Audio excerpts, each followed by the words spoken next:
സദീപ് സേനൻ, ഒരു cinema box ഓഫീസിൽ തകർന്ന അതിൻ്റെ ക്ഷീണം പ്രൊഡ്യൂസർ മാത്രമാണ് ഇപ്പോൾ അനുഭവിക്കുന്നത്, അല്ലേ?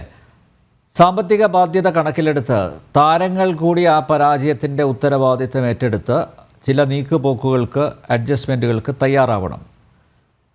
അത് ചലച്ചിത്ര മേഖലയുടെ ആരോഗ്യം നിലനിർത്താൻ സഹായകരമായ ഒരു നിർദ്ദേശമല്ലേ? അല്ലേ? അത് ആക്സെപ്റ്റ് ചെയ്യല്ലേ വേണ്ടത് സിനിമയെ സ്നേഹിക്കുന്നവ?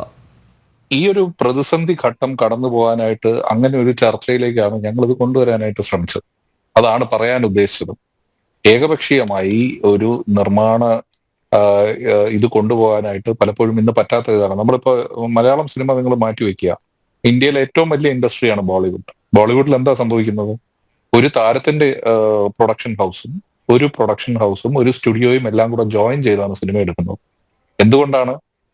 താരത്തിന്റെ ചിലപ്പോൾ ശമ്പളം അഫോർഡ് ചെയ്യാൻ പറ്റിയില്ല. അപ്പം പിന്നെ ഉള്ളത് ഫണ്ട്, ലിക്വിഡിറ്റി, ഇതെല്ലാം ഒരു സിനിമയുടെ ലിക്വിഡിറ്റി. ഇപ്പം ഫോർ എക്സാമ്പിൾ അക്ഷയകുമാർ 140 കോടി രൂപയാണ് ഒരു സിനിമയ്ക്ക് പണ്ട് വാങ്ങിക്കൊണ്ടിരുന്നത്.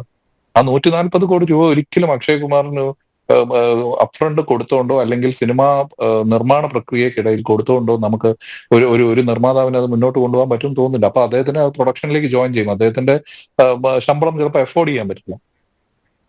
അത് കഴിഞ്ഞ് അദ്ദേഹവും അതിന്റെ ഭാഗമാവുന്നു. മേ ബി ഒരു എമൗണ്ട് അപ്ഫ്രണ്ട് ആയിട്ട് ഒരു സർട്ടൻ ഫിക്സഡ് എമൗണ്ട് കൊടുക്കുന്നു. അത് കഴിഞ്ഞിട്ട് അതിന്റെ ബാക്കിയുള്ള കാശ് സിനിമ ബിസിനസ് നടക്കുമ്പോൾ എന്ന് പറഞ്ഞ് അതിന്റെ ഒരു പ്രോഫിറ്റിന്റെ ഒരു ഭാഗം കൂടെ കൊടുക്കുന്നു. അങ്ങനെയൊക്കെ സിനിമാ നിർമ്മാണ രീതി നമ്മുടെ കാലത്തിനനുസരിച്ച് മാറ്റിയില്ല എന്നുണ്ടെങ്കിൽ ഇതിനകത്ത് ബുദ്ധിമുട്ടുകൾ ഉണ്ടാകും.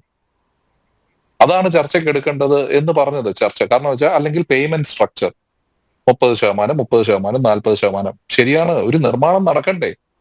എല്ലാവരും സിനിമ കഴിയുമ്പോൾ കാശ് വീട്ടിൽ കൊണ്ടുപോവുകയും ആ സിനിമയുടെ അവസാനം നഷ്ടം വന്നാലും ലാഭം വന്നാലും അത് പ്രൊഡ്യൂസറിന്റെ മാത്രമാണ്. അപ്പൊ പ്രൊഡ്യൂസറിന് 100% അത് പറയാനുള്ള അവകാശമുണ്ട്. ഇപ്പോഴല്ലേ നടന്മാർ നിർമ്മാതാക്കളായത്. അപ്പൊ ഞങ്ങളെ വെച്ച് സിനിമ ചെയ്യണ്ട എന്ന് പറയുന്ന കാലം ഇപ്പോഴല്ലേ ഉണ്ടായത്. എല്ലാ നടന്മാരും അങ്ങനെയാണെന്ന് പറയുന്നില്ല. നടന്മാർ ഈ സിനിമയുടെ വ്യവസായം മനസ്സിലാക്കി. അല്ല സന്ദീപേ, ഈ വിമർശകർ തിരിച്ചു ചോദിക്കുന്നത് എന്തുകൊണ്ട് നടന്മാർക്ക് സിനിമ പിടിച്ചുകൂടാ എന്നുകൂടെ ചോദിക്കുന്നുണ്ട്. അല്ല, നടന്മാർക്ക് സിനിമ പിടിച്ചുകൂടാ എന്ന് നമ്മൾ എവിടെയും പറഞ്ഞിട്ടില്ല. ഒരു നിർമ്മാതാവ് ആവാനായിട്ട് അതിനകത്ത് ഇനിയിപ്പോ പ്രത്യേകിച്ച് ഒരു ക്രൈറ്റീരിയ ഒന്നുമില്ല. നടന്മാർക്കും നിർമ്മാതാക്കളാകാം, 100% ആവാം. ഇപ്പം ഞാൻ പറയുന്നത് ഒരാളുടെ ഇപ്പം അത് നടന്മാരുടെ ഇഷ്ടമാണ്. ഇപ്പം മലയാളത്തില് ഇപ്പം ശ്രീ ആന്റണി പെരുമ്പാവൂർ ചെയ്യുന്ന സിനിമകൾ എന്ന് പറയുന്നത് അത് ഒരു നടനെ വെച്ച് മാത്രമാണ് കണ്ടിന്യൂസ് ആയിട്ട് സിനിമ ചെയ്തുകൊണ്ടിരിക്കുന്നത്. അപ്പൊ അത് അവരുടെ ഒരു ഇഷ്ടമാണ്. അവർക്ക് ഈ പറയുന്ന പോലെ ഇഷ്ടമുള്ള കഥകൾ ചെയ്യാം, അവർക്ക് ഇഷ്ടമുള്ള ബഡ്ജറ്റിൽ സിനിമ ചെയ്യാം. അത് നല്ലൊരു കാര്യം തന്നെയാണ്. അത് അവരെ ആരെയും ബാധിക്കാത്ത രീതിയിൽ അവിടെ സിനിമ ചെയ്തു പോകുന്നുണ്ട്. അതിനകത്ത് ഇവിടെ ആരും ചോദ്യം ചെയ്തിട്ടില്ല. നമ്മൾ ആരും ഇവിടെ ഒന്നും ചോദ്യം ചെയ്തിട്ടില്ല. പക്ഷെ മറ്റു നിർമ്മാതാക്കളുടെ സിനിമകൾ ചെയ്യുമ്പോൾ അതിനെക്കാട്ടിലും കൂടുതൽ കാശ് വാങ്ങിക്കാതിരിക്കുകയും, ഇപ്പൊ ഞാൻ പറയുന്നത് മലയാളത്തിൽ പല നടന്മാരും ഈ പറയുന്ന പോലെ ഇത്തരം അറേഞ്ച്മെന്റ്സ് ചെയ്യുന്നുണ്ട്, നിർമ്മാതാക്കളുമായിട്ട് ചേർന്ന് അറേഞ്ച്മെന്റ് ചെയ്യുന്നുണ്ട്. ഇല്ലെങ്കിൽ ആ സിനിമ ഇറങ്ങാൻ ബുദ്ധിമുട്ടാകുമെന്നുള്ള യാഥാർത്ഥ്യം മനസ്സിലാക്കി ചെയ്യുന്ന നടന്മാരുണ്ട്. ഞാൻ ഇല്ല എന്ന് പറയുന്നില്ല. പക്ഷേ ഈ പറഞ്ഞതുപോലെ ഞാൻ പറഞ്ഞു, ഒരു നടന്റെ 60 മുതൽ 70% അദ്ദേഹത്തിന്റെ കോസ്റ്റും അദ്ദേഹത്തിന്റെ ഈ പറയുന്ന കൂടെ വരുന്നവരുടെ ചെലവുകൾ, ഇതെല്ലാം കൂടി ചിലപ്പോൾ താങ്ങാൻ പറ്റുന്ന അവസ്ഥ വരാത്തത് കൊണ്ടാണ് നമ്മൾ പല കാര്യങ്ങളും നമ്മൾ നടന്മാരുമായിട്ട് സംസാരിക്കണം എന്ന് പറയുന്നത്. അതുമല്ല, ഒരു എ കാറ്റഗറി ആക്ടർ, അത് കഴിഞ്ഞ് ആ സിനിമയിൽ മറ്റു ക്യാരക്ടർ ആക്ടേഴ്സ് വരുന്നുണ്ട്.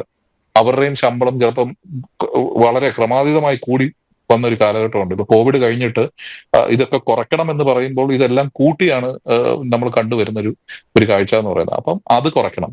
ഇത് കൂടാതെ അന്ന് ഞങ്ങൾ സംയുക്തമായി ഈ ഒരു മീറ്റിംഗ് 6-ാം തീയതി വെക്കുകയുണ്ടായി. 6-ാം തീയതി ഫെഫ്ക എന്ന് പറയുന്ന film employees federation of Kerala ഉണ്ടായിരുന്നു. സിയോക്കിന്റെ പ്രതിനിധിയായിട്ടുള്ള നമ്മുടെ വിജയകുമാർ ഏട്ടൻ, അദ്ദേഹം ഇവിടെ ഉണ്ട്. പ്രൊഡ്യൂസർ അസോസിയേഷന്റെയും ഡിസ്ട്രിബ്യൂട്ടേഴ്സ് അസോസിയേഷന്റെയും വൈസ് പ്രസിഡന്റ് ആയിട്ടുള്ള സിയാദ് ഇവിടെ ഉണ്ട്. പ്രൊഡ്യൂസർ അസോസിയേഷന്റെ ട്രഷററും ഡിസ്ട്രിബ്യൂട്ടേഴ്സ് അസോസിയേഷന്റെ പ്രസിഡന്റ് ആയിട്ടുള്ള ലിസ്റ്റിൻ സ്റ്റീഫൻ ഉണ്ടായിരുന്നു.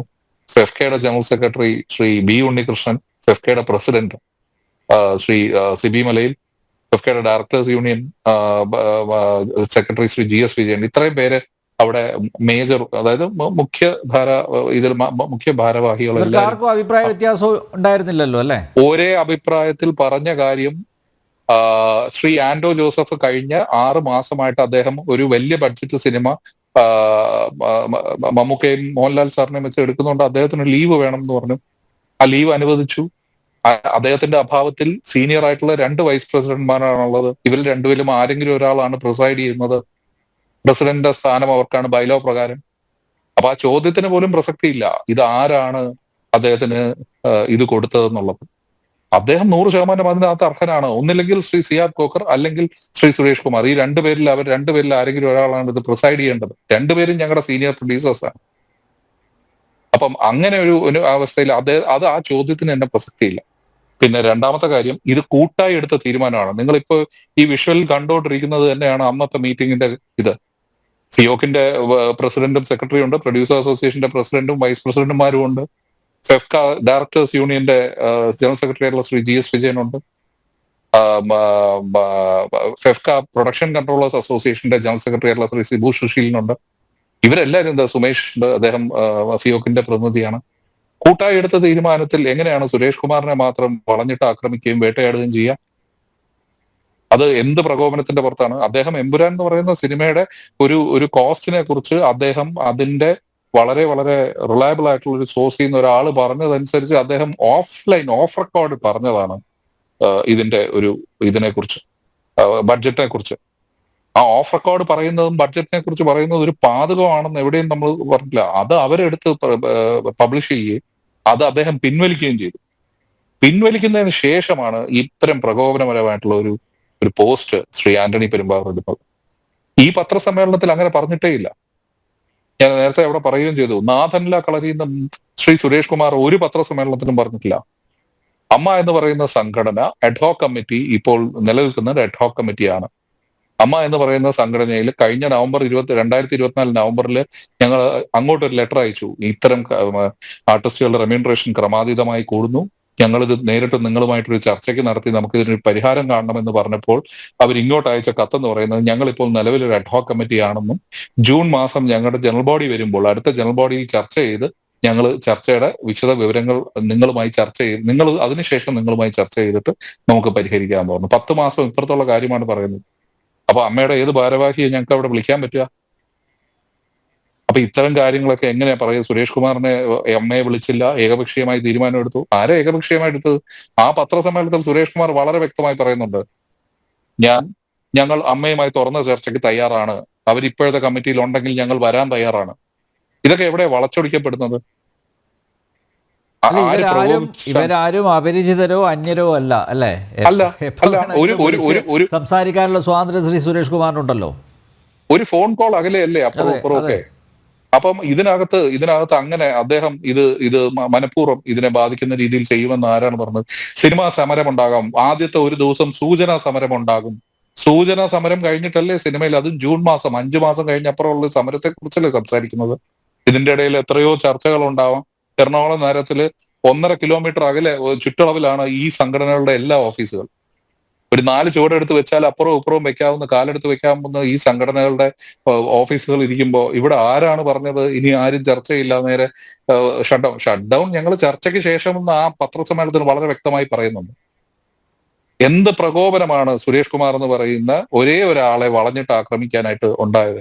വളഞ്ഞിട്ട് ആക്രമിക്കുകയല്ലായിരുന്നോ കഴിഞ്ഞ 4 ദിവസമായിട്ട്? ഒരു വ്യക്തി എന്ന നിലയിൽ അദ്ദേഹത്തിന്റെ ഭാര്യയും അദ്ദേഹത്തിന്റെ മകളെയും വരെ വ്യക്തിപരമായിട്ട് എത്രമാത്രമാണ് ആൾക്കാർ അധിക്ഷേപിച്ചത്? അപ്പൊ അത് കണ്ടു നിൽക്കുക എന്ന് പറയുന്നത്, ഞങ്ങളുടെ വൈസ് പ്രസിഡന്റ് എന്നുള്ള രീതിയിൽ, ഒരു പ്രൊഡ്യൂസേഴ്സ് അസോസിയേഷൻ എന്നുള്ള ഒരു ഉത്തരവാദിത്തപ്പെട്ട ഒരു സ്ട്രേറ്റ് ബോഡി എന്നുള്ള നിലയിൽ ഞങ്ങൾക്ക് അത് കണ്ടു നിൽക്കാൻ പറ്റില്ല. ഞങ്ങളുടെ ഞങ്ങൾക്ക് വേണ്ടി, സിനിമ എന്ന് പറയുന്ന വ്യവസായത്തിന് വേണ്ടി സംസാരിച്ചതാണ് അദ്ദേഹം. അദ്ദേഹത്തിന്റെ നിക്ഷിപ്ത താല്പര്യങ്ങൾക്ക് വേണ്ടി എങ്ങും അദ്ദേഹം സംസാരിച്ചിട്ടില്ല, ഇന്നോളം സംസാരിച്ചിട്ടില്ല എന്നുള്ളത് എല്ലാവർക്കും അറിയാവുന്നത് തന്നെയാണ്. അദ്ദേഹത്തിന്റെ സുഹൃത്തുക്കളായിട്ടുള്ള നടന്മാർക്കും നിർമ്മാതാക്കൾക്കും സംവിധായകർക്കും എല്ലാവർക്കും അറിയാവുന്നതാണ്. സ്വന്തം കാര്യത്തിന് വേണ്ടി അദ്ദേഹം വളരെ കുറച്ചാണ് സംസാരിക്കാറ്, മറ്റുള്ളവരുടെ കാര്യത്തിന് ഒരു വ്യവസായത്തിന് വേണ്ടി സംസാരിച്ചതാണ് അദ്ദേഹം. അന്ന് ഏറ്റവും ക്രിയാത്മകമായിട്ടുള്ള ഒരു ചർച്ചയായിരുന്നു. സർക്കാരിനെതിരെ പോകണം, ഒരു സിനിമയ്ക്ക് 100 കോടി രൂപ കിട്ടുവാണെങ്കിൽ അതിൽ 30 കോടി രൂപ കൊണ്ടുപോകുന്നത് സർക്കാരാണ്. ആത്യന്തികമായി കാശ് മുടക്കുന്ന നിർമ്മാതാവിന് കൈ കിട്ടുന്ന 27 കോടി രൂപയാണ്. സത്യമായിട്ടുള്ള കാര്യം പറയുമ്പോൾ ആർക്കാ ഇത് ബുദ്ധിമുട്ട്? കാശ് മുടക്കുന്ന നിർമ്മാതാവിന്റെ കയ്യിൽ അവസാനം കിട്ടുന്ന കാശാണ് നിർമ്മാണം എന്ന് പറയുന്ന പ്രക്രിയയിൽ അദ്ദേഹത്തിന് കിട്ടുന്ന അറ്റാദായം.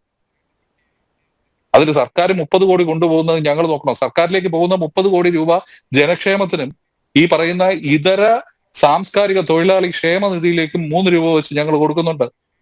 ജനങ്ങൾക്കല്ലേ ഇത് എത്തുന്നത്. ആ സാംസ്കാരിക ക്ഷേമനിധിയിൽ 3 രൂപ എത്തിക്കാനായിട്ട് ഈ സുരേഷ് കുമാർ എന്ന് പറയുന്ന വ്യക്തി അഹോരാത്രം പണിയെടുത്തിട്ടുണ്ട്. ഈ കീബോർഡ് വിപ്ലവം നടത്തുന്ന ഈ പിള്ളേർക്കോ ഫാൻസുകാർക്കോ ഇത് അറിയാമോ? 5 കൊല്ലം അദ്ദേഹം കേരള കൾച്ചറൽ വെൽഫെയർ ഫണ്ട് ബോർഡിൽ ഇരുന്നിട്ടാണ് ഇതെല്ലാം സാധിച്ചെടുത്തത്. അപ്പൊ എന്തൊക്കെ കാര്യങ്ങൾ ചെയ്തിട്ടുണ്ട്. ഈ പറയുന്ന ശ്രീ ആന്റണി പെരുമ്പാവൂർ നിർമ്മിച്ച ഒടിയൻ എന്ന് പറയുന്ന സിനിമയ്ക്ക് അവസാന ദിവസം ഇവിടെ ഒരു വലിയ ഹർത്താലിന്റെ ദിവസമായിരുന്നു റിലീസ്. ഹർത്താലിനെക്കാട്ടിലും വലിയ കാര്യമാണ് ഒരു പ്രൊഡ്യൂസർ കാശ് മുടക്കി ഇറക്കേണ്ട സിനിമ എന്ന് പറഞ്ഞ് അദ്ദേഹത്തിന്റെ കൂടെ അടിയുറച്ചു നിന്ന് അദ്ദേഹത്തിന്റെ സിനിമ ഇറക്കാനായിട്ട് മുൻകൈ എടുത്ത സുരേഷ് കുമാർ എന്ന് പറയുന്ന വ്യക്തി കൂടിയാണ്. മരക്കാർ എന്ന് പറയുന്ന സിനിമ റിലീസ് ചെയ്യുന്ന സമയത്ത് എന്തൊക്കെ പുകിലായിരുന്നു ഇവിടെ ഉണ്ടായിരുന്നത്. ഞാൻ ഉൾപ്പെടെയുള്ളവർ ചാനൽ ചർച്ചയിൽ വന്നിരുന്ന ശ്രീ ആന്റണി പെരുമ്പാവൂരിനെ എത്രമാത്രം ഞങ്ങൾ സപ്പോർട്ട് ചെയ്താണ് സംസാരിച്ചിട്ടുള്ളത്. ഒരു നിർമ്മാതാവിന് അദ്ദേഹത്തിന്റെ കൂടെ ഞങ്ങൾ ഏത് കാലഘട്ടത്തിലും നിന്നിട്ടുണ്ട്. എന്ത് തീരുമാനം എടുക്കുമ്പോൾ അദ്ദേഹത്തിനെ വിളിച്ചു ചോദിച്ചാണ് സംസാരിച്ചിട്ടുള്ളത്. അദ്ദേഹം പ്രകോപനം ഉണ്ടാവാനായിട്ടുള്ള എന്ത് സാഹചര്യമാണ് ഇവിടെ ഉണ്ടായിട്ടുള്ളത്. അദ്ദേഹത്തിന്റെ ഒരു സിനിമയുടെ ഇത് അറിയാതെ അദ്ദേഹം ഓഫ് റെക്കോർഡ് പറഞ്ഞത് ഒരു മാധ്യമം എടുത്ത് പബ്ലിഷ് ചെയ്തതാണോ തെറ്റ്? അത് പിൻവലിക്കുകയാണെന്ന് പറഞ്ഞു. അതിനുശേഷവും ശ്രീ സുരേഷ് കുമാറിനെ അത്രയും മോശമായിട്ട് അദ്ദേഹത്തിനെ വിമർശിക്കുകയും അദ്ദേഹം ആരാണ് ഇത് ചെയ്യാനെന്ന് ചോദിക്കുന്നതൊക്കെ ശരിക്കും പറഞ്ഞാൽ ഒരു സീനിയർ നിർമ്മാതാവ് എന്നുള്ള രീതിയിലും മലയാളത്തിൽ കഴിഞ്ഞ 2 വർഷം മുമ്പ് വരെ അദ്ദേഹം സിനിമ ചെയ്തുകൊണ്ടിരുന്നതാണ്. അദ്ദേഹം ഇനിയും സിനിമ എടുക്കും. അല്ലെ, ഇവിടെ ഇപ്പൊ പൊതുവായിട്ട് ഇവിടെ എവിടെയൊക്കെ പറയുന്നുണ്ട് സീനിയർ നിർമ്മാതാവ്, പ്രായമുള്ള നിർമ്മാതാവ്, തന്ത വൈബ് എന്നൊക്കെ പറയുന്നുണ്ട്. ഒന്നുമല്ല. ശ്രീയാദ് വോക്കർ സിനിമ ചെയ്തുകൊണ്ടിരിക്കുന്നുണ്ട്. അദ്ദേഹം ഈ വർഷവും ഒരു സിനിമ റിലീസ് ചെയ്തു. ഈ കഴിഞ്ഞ വർഷവും സുരേഷ് കുമാർ 1.5 വർഷം മുമ്പ് സിനിമ റിലീസ് ചെയ്തവരാ. ഇവരൊക്കെ സിനിമ ചെയ്തുകൊണ്ടിരിക്കുന്നവരാണ്. ആ സംഘടനയിലെ ഭാരവാഹികളായിട്ടുള്ള എല്ലാവരും സിനിമ ചെയ്തുകൊണ്ടിരിക്കുന്ന ആളാണ്. Rakesh, Anto Joseph, Listin Stephen, Ashiq Usman, ഷെർഗ, Albin Antony, Abraham, Thomas Thiruvalla, ഈ ഞാൻ ഉൾപ്പെടെ ഇപ്പൊ ഷൂട്ട് ചെയ്തുകൊണ്ടിരിക്കുകയാണ് സിനിമ. അപ്പൊ എങ്ങനെയാണ് ഞങ്ങൾ സംഘടന സിനിമയിൽ ചെയ്യാത്തവരാണെന്ന് പറയുന്നത്? നിരന്തരം സിനിമ ചെയ്തുകൊണ്ടിരിക്കുന്നതും സംഘടനയിൽ ഒരു സിനിമയുടെ വിഷയം വരുമ്പോൾ അത് വളരെ വളരെ ശക്തമായിട്ട് നല്ല രീതിയിൽ പ്രൊഡ്യൂസറിന് വേണ്ടിയും മറ്റ് ടെക്നീഷ്യൻസിന് വേണ്ടി ഇടപെടുന്നവരാണ് ഈ നിർമ്മാതാക്കളുടെ സംഘടനയുള്ളവർ. ഫെഫ്കയിലുള്ളവരും തീർച്ചയായിട്ടും വന്ന് ഇടപെടുന്നുണ്ട്. അവരുടെ പ്രശ്നങ്ങൾ വരുമ്പോൾ ഞങ്ങൾ വളരെ അനുഭാവപൂർവ്വം ഇതെല്ലാം അനുരഞ്ജനത്തിന്റെ പാതയല്ലേ ഞങ്ങൾ ഇതെല്ലാം ചർച്ച ചെയ്ത് തീർക്കുന്നത്. അത്തരം ചർച്ചകളൊക്കെ ഞങ്ങളുടെ ഭാഗത്തു നിന്നുണ്ടാവുമ്പോൾ നമ്മൾ വളരെ നന്നായി കാര്യങ്ങൾ കൊണ്ടുപോയിക്കൊണ്ടിരിക്കുകയാണ്. പ്രശ്നങ്ങൾ പറയുമ്പോൾ ആർക്കാണ് ഇത് വിഷയം? ഒരു പ്രശ്നമുണ്ട് എന്നത് പറയുമ്പോൾ അത് ചർച്ച ചെയ്ത് തീർക്കണം എന്ന് പറയുമ്പോൾ ആർക്ക് ചുമതലപ്പെടുത്തി എന്നുള്ള ചോദ്യമൊക്കെ അപ്രസക്തമാണ്. സംഘടനാ തലത്തിൽ ഏറ്റവും ഉത്തരവാദിത്തപ്പെട്ട പോസ്റ്റുകളിൽ ഇരുന്നിട്ടുള്ള വ്യക്തിയാണ് സുരേഷ് കുമാർ. ഇവിടെ ഇരിക്കുന്നത് സിയാദ് വോക്കർ. അവരെയൊക്കെ ചുമതലപ്പെടുത്തുന്നത് അവരെന്താ വെറുതെ വന്നിരുന്ന് അവർ സംസാരിക്കുന്നതാണോ? ആ ചുറ്റുവട്ടത്തിരിക്കുന്ന ഓരോരുത്തരുടെയും മുഖം നോക്കി നോക്കൂ. ഇവരെല്ലാവരും ഓരോരുത്തരുടെയും സ്ഥാനങ്ങൾ എന്താണ്? ആ സ്ഥാനത്തിരിക്കുന്നവർ, തൊട്ടപ്പുറത്തിരിക്കുന്നവരെല്ലാം ഇതേ സ്ഥാനത്തിരിക്കുന്ന ആൾക്കാരല്ലേ, ഉത്തരവാദിത്തപ്പെട്ടവരല്ലേ? ഇവരെല്ലാരും കൂടെ ഒന്നായി എടുക്കുന്ന തീരുമാനം എങ്ങനെയാണ് ഞങ്ങളുടെ തീരുമാനത്തിൽ പെടുന്നില്ല എന്നൊന്നും ആരും പറഞ്ഞിട്ടില്ല. ആരും നിഷേധിച്ചിട്ട് പോലുമില്ല. വിജയകുമാറേട്ടൻ ഒരിക്കലും നിഷേധിച്ചിട്ടില്ല. സിയാദ് നിഷേധിക്കില്ല. അവിടെ ഇരിക്കുന്ന ആരും നിഷേധിക്കില്ല. അപ്പം അത് ഒരാളുടെ വ്യക്തിപരമായിട്ടുള്ള ചില അഭിപ്രായങ്ങൾ വളച്ചൊടിച്ച് പറയാത്ത കാര്യങ്ങൾ അദ്ദേഹം അമ്മ നാഥനിലെ കളരിയാണെന്ന് പറഞ്ഞിട്ടേ, അങ്ങനെ ഒരു വാക്ക് അവിടെ പറഞ്ഞിട്ടേ ഇല്ല. പറയാത്ത കാര്യം എങ്ങനെയാണ് ആ പത്രസമ്മേളനത്തിന് വരുന്നത്?